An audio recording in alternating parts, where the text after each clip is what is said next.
How to fix NFC reader tag not working on iPhone. Let's get started. First, force close any app using NFC like Wallet, Pay, or a custom reader app. For that, launch it.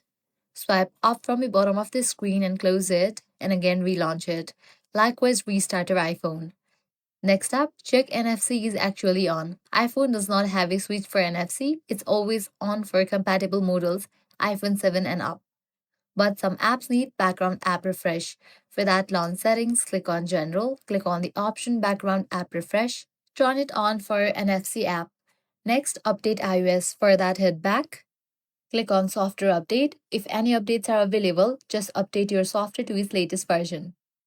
Next up, test the same NFC tag with another phone. If it fails there too, the tag might be dead, not a phone. Likewise, remove phone case or metal scuff. Thick rugged cases, metal stickers, pop sockets near the top can block the NFC coil.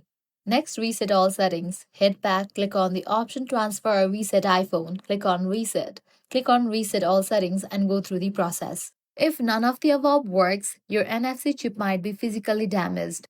So you can navigate to this website support.apple.com and contact Apple support. So these are some fixes for NFC reader tag not working on iPhone. If this guide helped you out, do not forget to like, share, and subscribe.